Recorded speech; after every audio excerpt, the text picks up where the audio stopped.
What if I told you that being single at 50 or 60 isn't a failure, but the most radical, magnetic act of self-love you'll ever live? I'm saying this as a man who knows. I've seen love, and I've seen it break. I've built a home, lost it, rebuilt myself from ashes I didn't even know I had left. I've lived enough years to understand that peace, not passion, is what makes life worth sharing. And yet, everywhere you look, movies, friends, even your own thoughts, whisper the same anxious message: find someone, before it's too late. But what if that's the biggest lie we've ever been told? What if love, at this stage, isn't about filling an empty space, but expanding your wholeness? Because the truth is, the more complete you are on your own, the more magnetic you become to someone who's also whole. It's not about needing love. It's about being love. I've seen too many people rush into relationships just to silence that little voice that says, "You're late." But real connection, mature, conscious, grounded connection, starts when you stop running and come home to yourself. So, if you've made it this far, if you've lived, lost, healed, and dared to start again, this message is for you. Because maybe the person you've been trying so hard to find is you. I've seen enough men in my life, friends, colleagues, brothers, to tell you this: what most women think men want, and what we actually crave after 50, are two completely different worlds. I've watched my friends go through divorces that stripped them down to the bone. Lose money, homes, years of their peace. I've seen them start over, raise their kids alone, bury parents, and try to rebuild something resembling joy. And what I've learned, just by listening to them over coffee or a late-night whiskey, is simple: a good man, at this stage, doesn't want drama. He wants peace. Peace, that's the real currency of mature love. And it's something that many women underestimate. The men I'm talking about, they've lived. They've had the intensity, the passion, the heartbreaks, the chaos. They don't want to rescue anyone anymore. They don't want to be tested, chased, or mothered. They're tired of emotional noise. What they want now, what truly makes their eyes light up, is a woman whose life feels whole. Someone who doesn't need saving. Someone who has built her peace, and protects it as fiercely as he protects his. And I'll tell you something women don't hear enough. The moment you stop chasing love, you start radiating it. Because men like these, real, mature, grounded men, aren't looking for perfection. They're looking for presence. The woman who makes them feel safe just by being there. The one who isn't competing with their solitude, but understands it. The one who can share a silence without filling it with fear. One of my closest friends, a man in his late 50s, told me something I'll never forget. He said, "I don't need a woman who needs me. I need a woman who enjoys me." Think about that. He doesn't want to fix, or heal, or prove anything anymore. He just wants connection, simple, honest, joyful connection. And that's where so many women lose their power. Because they approach love from fear, not from fullness. They think they have to convince a man they're still worth it. But a man who's truly lived doesn't fall for effort, he falls for energy. The soft confidence of a woman who knows who she is. The quiet strength of someone who's rebuilt her heart and made it her home. That's irresistible. I've watched men walk away from women half their age, stunning women, and fall head over heels for someone who radiates calm, authenticity, and warmth. Because peace is the new sexy. And once you understand it, the entire game changes. The journey is more exciting when you fly together. That's partnership. That's what a mature man wants. Not dependency, but synergy. A woman who doesn't clip his wings, but inspires him to fly higher. And here's something I've learned from every honest conversation I've had with men in their 50s and 60s. We don't fall in love with perfection. We fall in love with peace.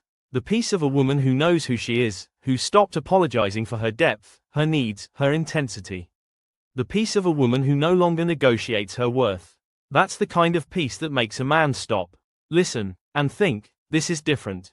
Because when a woman reaches that stage, when she stops performing, stops competing, stops begging for attention, she becomes the calm after the storm every mature man is secretly longing for.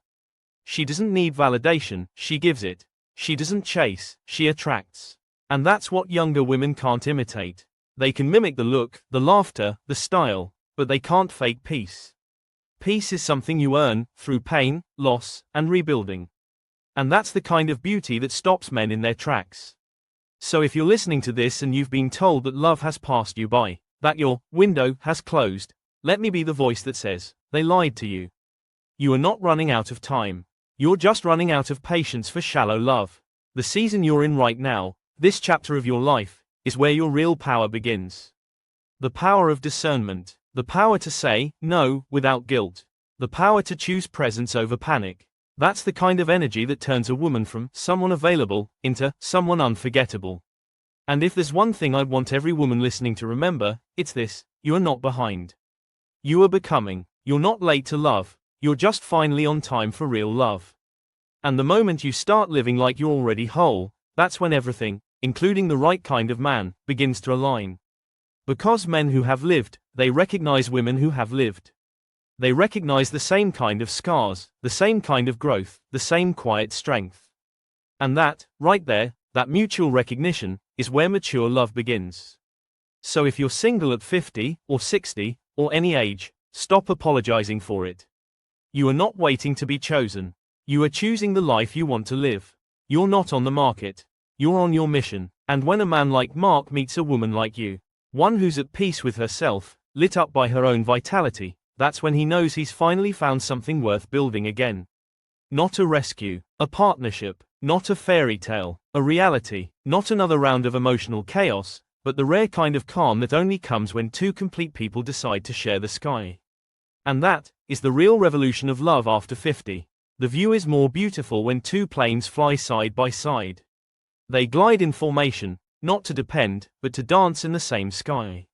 They support each other, exchange signals, warn about turbulence, but each one remains the commander of her own ship. That's how real love feels. Not like a rescue mission, but like shared air, shared altitude, shared wonder.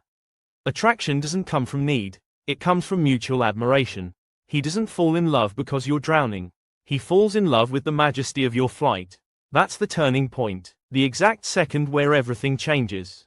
Because a man who's truly worth it at 50 isn't drawn to the woman shouting from the shore, "Help me. Save me." He's magnetically pulled toward the woman who's already in the air, flying steady, radiant, fully in command of her own path. That's what inspires him to rise even higher. So here's the truth. Your greatest magnet is not your vulnerability, it's your autonomy.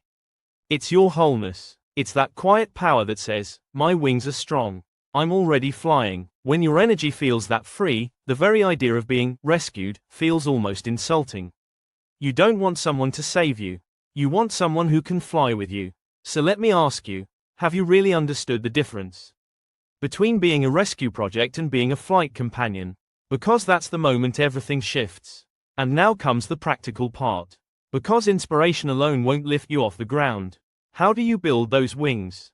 How do you become that woman, the one who attracts from abundance, not from emptiness? It starts with what I call the radical wholeness audit. A deep, compassionate look at the 4 pillars that sustain your life. Pillar 1. Financial sovereignty. No, it's not about wealth. It's about peace. It's about knowing that your security doesn't depend on anyone's generosity.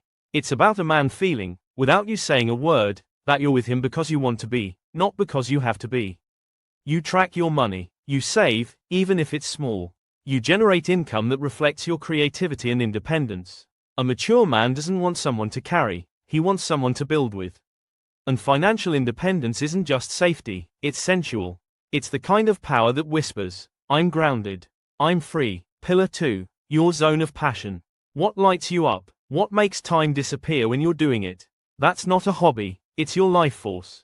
Maybe it's painting, photography, pottery, mentoring young women, training for a mountain hike, or finally learning Italian. That passion gives your energy color and depth. It's the flame that tells the world, she's in love with her own life. A man doesn't fall for the woman waiting bored on the sofa. He falls for the woman he has to make space for in his calendar, because she's too busy living. Pillar 3. Your circle of connection. Who are your people? Who makes you laugh, dream, travel, create? If your social life depends only on having a man, you're setting yourself up for emotional exhaustion. Because no one wants to be someone's only source of oxygen. Build your circle. Women who lift you, challenge you, make you laugh until you cry. Community isn't optional, it's fuel. When those 3 pillars stand strong, something miraculous happens. You stop chasing love, and love starts chasing you. Because you're no longer searching for a lifeguard. You've become a flight companion. And in that altitude, everything looks different. The view, the silence, the freedom. You've stopped trying to be chosen and started choosing yourself.